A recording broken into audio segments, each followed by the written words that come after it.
夢日記2次コント異世界エレベー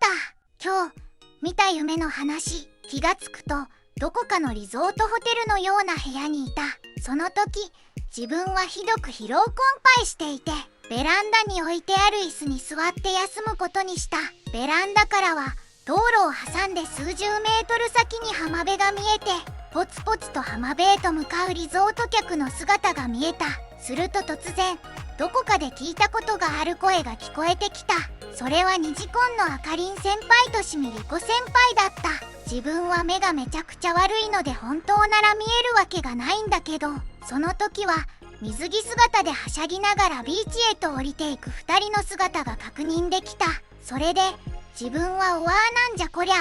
なんでニジコンがこんなところにいるんだ、なんかの撮影でござるかなって思ってたら、再び女性たちのはしゃぐ声が聞こえてきて、他のニジコンメンバーの子たちもビーチへ向かっていった。ちなみにそこにはアリちゃんもいました。しかし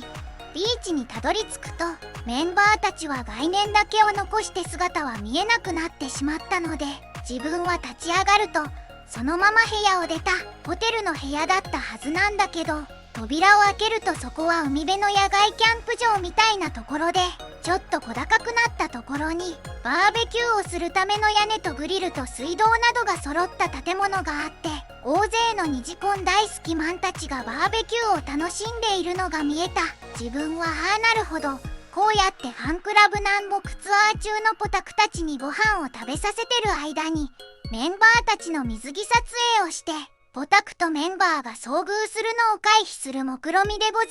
なと感心しつつ、そのバーベキュー施設の真横にあるホテルの中へ入ろうとしたら、ちょうどのタイミングで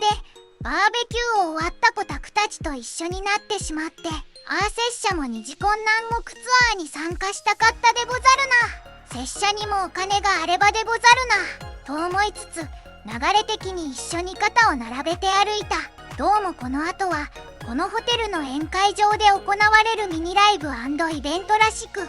拙者もファンクラブ南北ツアー参加者たちが身につけている稲妻の形をした参加者を証明するバッジがあれば見れるのでござるけどな、なんて思いながらトイレに立ち寄ろうとすると、なんと床にファンクラブ南北ツアー参加者を証明するバッジが落ちていた。おひょー、なんという幸運。これがあれば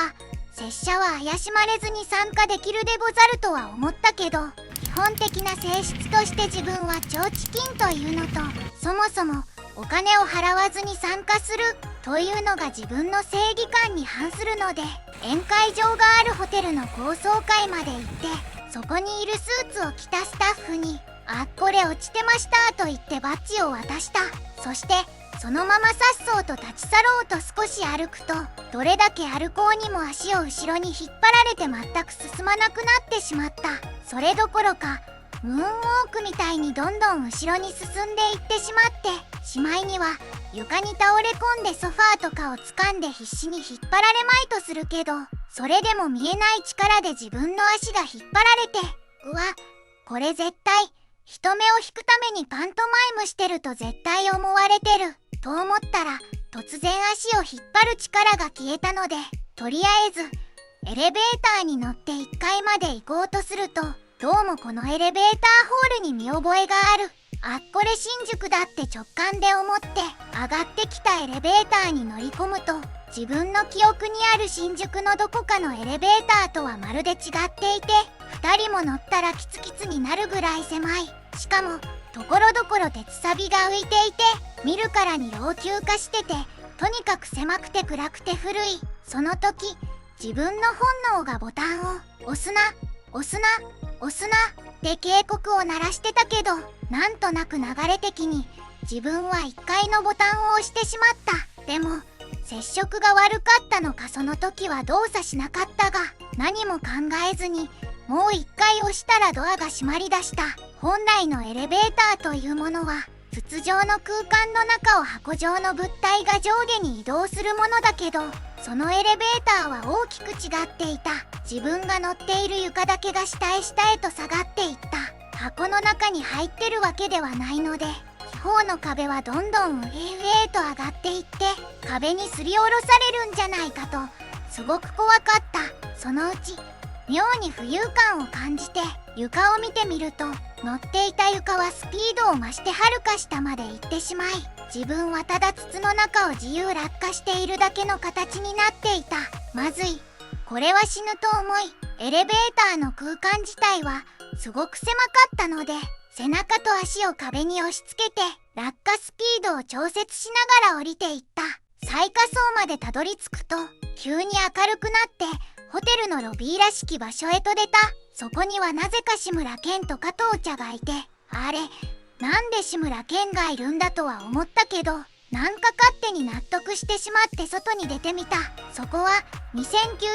年の大正ロマンみたいな感じで、近代的な建物があったり、ホログラムの広告なんてのもあるんだけど、街を歩いてる人は着物を着ていたり、モダンガールモダンボーイみたいな人がいたり、どこかちょっと古めかしい人たちで、その世界全体の色彩も彩度が高く、人々の顔もどこかおかしかったり、手の形がおかしかったりして、まるで AI が作り出したような世界だった。例えるなら、神様同士で伝言ゲームをして、最後になった神様が我々の世界を作ったような違和感があった。自分はホテルがある通路から大通りの交差点まで出ると、空にはドローンみたいな広告が浮かんでいたり、人々もすごい活気があって色彩豊かではあるが、やはりどこか現実世界とは違っていて、交差点を渡って